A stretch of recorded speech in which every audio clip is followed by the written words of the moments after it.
noite, meu nome é Val Kelly e juntamente com a Ariana e com a Débora estarei falando sobre a infecção urinária de repetição na infância, abordando os seguintes temas: definição em infância, sinais e sintomas, diagnóstico e prognóstico, como também a prevenção e tratamento para essa patologia. Quase todas as infecções urinárias são causadas por bactérias que penetram pela abertura uretral, que é aquele tubo que drena a urina da bexiga para fora do corpo, e se movem para cima até a bexiga urinária, também às vezes até os rins. E em casos raros, com infecções graves, essas bactérias podem entrar na corrente sanguínea a partir dos rins, causando infecção nessa corrente, que é chamada de sepse, como também de outros órgãos. O que quase ninguém sabe é que essas infecções urinárias são comuns na infância. As crianças que possuem infecções urinárias de repetição geralmente têm condições clínicas que facilitam essas infecções. Nas crianças menores de 2 anos, são as malformações congênitas do trato urinário, isto é, as alterações do aparelho urinário que a criança já tem desde o seu nascimento. E essas malformações incluem o refluxo vesiculoteral, que é uma anomalia dos ureteres, que são os tubos que conectam os rins à bexiga, que permite o retorno da urina da bexiga para o rim, e também diversos quadros clínicos que bloqueiam o fluxo da urina. Até 50% dos recém-nascidos e bebês e 20 a 30% das crianças em idade escolar com uma infecção no trato urinário apresentam tais anomalias, como uma das que eu citei anteriormente. E nas crianças maiores que 3 a 4 anos, algumas das anomalias são a constipação intestinal e a disfunção da bexiga, ou seja, quando essa criança tem retenção das fezes, apresentando fezes ressecadas ou volumosas, como também o intervalo das evacuações maior que 2 a 3 dias, ou quando a criança urina com muita frequência, tendo perda involuntária de urina nas vestes. Também quando ela prende a urina, tendo retenção. Durante a fase inicial da infância, os meninos eles têm maior probabilidade de apresentar essas infecções no trato urinário e após a infância as meninas se tornam muito mais propensas a desenvolvê-las. Elas se tornam propensas porque suas uretras curtas tornam mais fácil a movimentação das bactérias pelo trato urinário. E crianças prematuras e pequenas com constipação grave, porque essa constipação também interfere com a micção normal dessas crianças, também são mais propensos a terem essas infecções. Boa noite, eu sou a Ariana e eu vou estar falando sobre os principais sinais e sintomas da infecção urinária de repetição na infância e também vou estar falando como é dado o diagnóstico. Então, os sintomas eles variam de acordo com a idade. Por exemplo, os bebês recém-nascidos, eles geralmente apresentam febre, podendo ser esse o único sintoma. Por isso, a febre, quando ela não tem um foco definido, é bom o responsável ficar de olho, né? E pode ser muitas outras coisas, também pode ser a infecção urinária de repetição. Além da febre, o recém-nascido, ele também fica sem vontade de mamar, ele fica molinho, nervosinho, fica com uma respiração bem cansada, os olhos ficam bem mais fundos, né, do que geralmente é. As crianças com menos de 2 anos de idade, com essa infecção, elas apresentam vômitos, diarreias, dores abdominais, a urina com um cheiro diferente, estranho, né?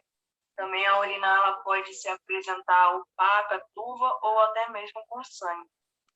E os sintomas das crianças maiores de 2 anos geralmente é a dor ou ardor ao urinar, a retenção de urina, o aumento de frequência de idas ao banheiro, caso a criança já faça xixi no vaso, né?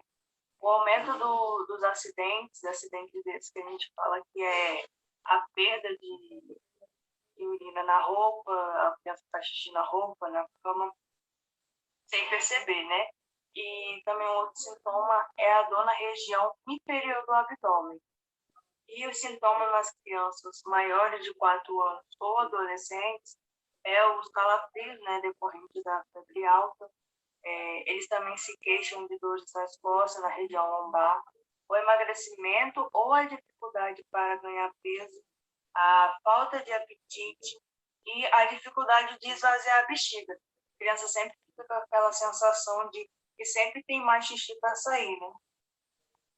As crianças com anomalia no trato urinário, elas podem ter uma massa no abdômen. Até coloquei uma imagem aqui para a gente ver. Também pode apresentar, né, o aumento dos rins, uma uretra com uma velocidade normal, ou possíveis deformidades na parte inferior da coluna.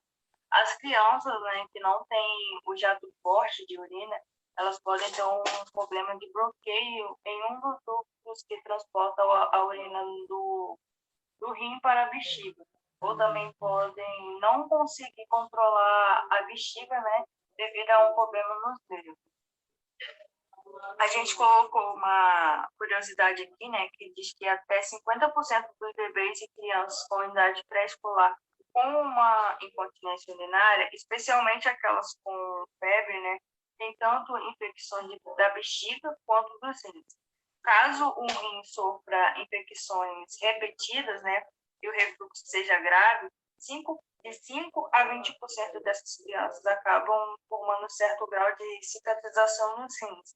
A formação de cicatrização é preocupante, porque pode dar origem à hipertensão arterial e a comprometimento da função renal quando a criança for adulta, né? E como é dado esse diagnóstico, né? O profissional de saúde ele vai fazer várias perguntas para o responsável da criança, visto que a criança não sabe ao certo falar o que está sentindo. No caso dos recém-nascidos, eles nem sabem falar, né? Talvez o profissional de saúde pergunte, né, se há casos de anomalia que facilitam a decorrência frequente dessa infecção urinária na família, já que o problema pode ser hereditário. O principal exame, né, feito é o exame de urina, onde o médico diagnostica a infecção urinária e, ao examinar a urina, né, ele tenta detectar a presença de bactérias. O resultado ele sai bem rápido, né, para saber se trata de uma infecção ou não. A presença de um número elevado de glóbulos brancos, em geral, é um forte indício, né, da infecção urinária causada por bactérias. E para detectar esses glóbulos brancos, né, e bactérias na urina, o técnico de laboratório ele examina a urina no microscópio e realiza vários exames químicos. O técnico de laboratório também realiza uma culta da urina para cultivar e identificar eventuais bactérias presentes. A culta é o exame mais importante. E como deve ser feita, né, a coleta de urina em uma criança? Quando a criança ela já não usa mais fralda, a coleta fica um pouco mais fácil. O responsável ele terá que limpar muito bem a área, né, para que não haja a contaminação da urina. Ele deve seguir as orientações, né, limpar bem e tal. E pegar um pouquinho de xixi e colocar no potinho. Quando a criança usa a fralda ainda, é um pouco mais difícil. Mas existe um método, né? E o mais comum é pegar uma espécie de saquinho plástico, até coloquei aqui uma imagem para a gente poder ver, e ele vem com adesivo. Esse adesivo é colado em torno da vagina ou do pênis do bebê. E isso deve ser feito depois da limpeza, né? O responsável tem que fazer a limpeza muito bem do local para que não haja a contaminação do xixi, né? Da urina que vai ser coletada. Mas em bebê é bem mais difícil, né? Então, geralmente, não consegue de primeira, porque o bebê fica se mexendo e acaba tendo que tentar mais de uma vez. Além do exame de urina, o médico ele pode solicitar exames por imagem. Muitas anomalias estruturais do sistema urinário, elas são diagnosticadas em uma ultrassom do pré-natal. Porém, algumas vezes as crianças elas têm anomalias que não podem ser vistas nessa ultrassom. No geral, os meninos de todas as idades e meninas com menos de 3 anos de idade que desenvolvem uma única infecção urinária, elas precisam de outros exames para detectar anomalias estruturais. O poder ser feito alguns exames, como a ultrassonografia dos rins e da bexiga. Provavelmente a realização também de um exame chamado uretrocistografia funcional, onde o paciente recebe constantes aplicação por meio de uma sonda fina, né, que é colocada na bexiga. Esse exame é feito com a criança deitada e as radiografias elas são feitas antes, durante e depois da nutrição. E esse exame ele dura de 30 a 60 minutos. E o exame de sangue, ele também determina se há inflamação ou não. Eles são realizados em crianças cujos resultados do exame da urina não confirmam o diagnóstico de infecção urinária ou são feitos para ajudar o médico a diagnosticar a infecção nos rins, além de uma infecção na bexiga.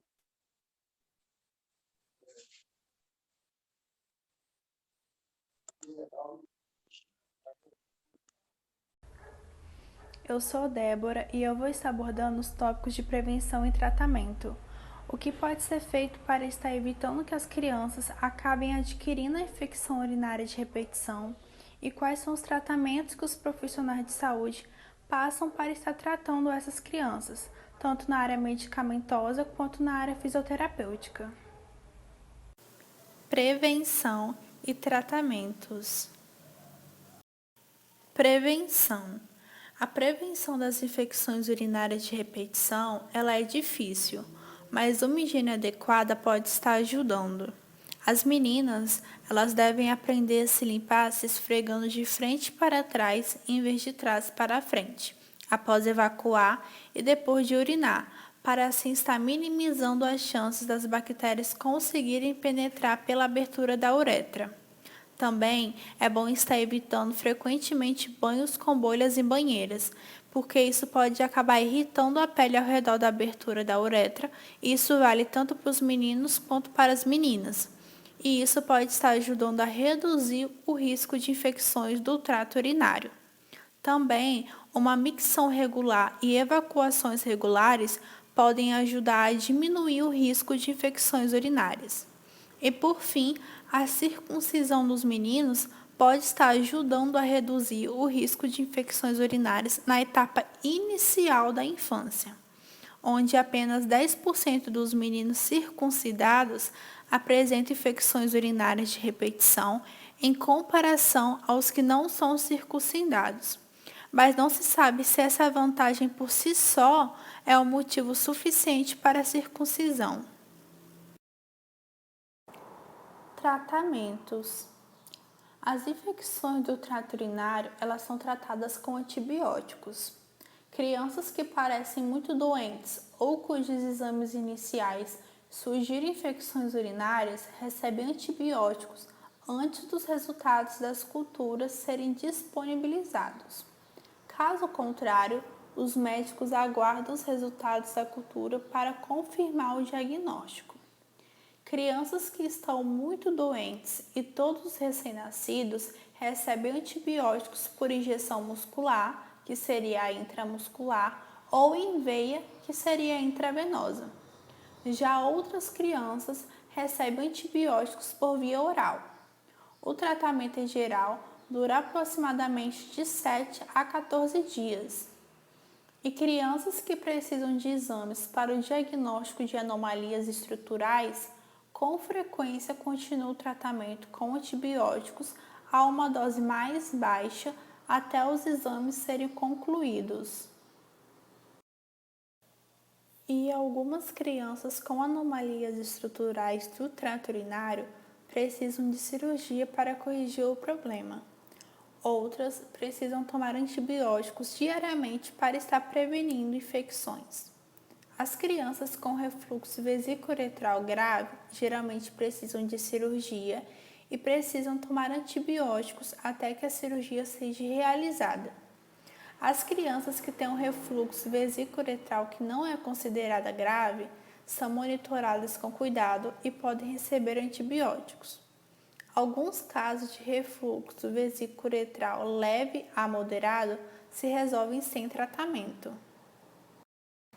E como a fisioterapia pode estar ajudando? A fisioterapia, ela apresenta bons resultados no tratamento da incontinência urinária infantil, podendo chegar à cura dependendo do fator causal. Ela também objetiva trabalhar a reeducação da bexiga, programar os horários de urinar, orientar sobre a ingesta hídrica e de alimentos que irritam a bexiga, e tudo isso através de exercícios lúdicos realizados ativamente com a criança, tendo o objetivo de melhorar o quadro de continência urinária, o biofeedback e a eletroestimulação sacral.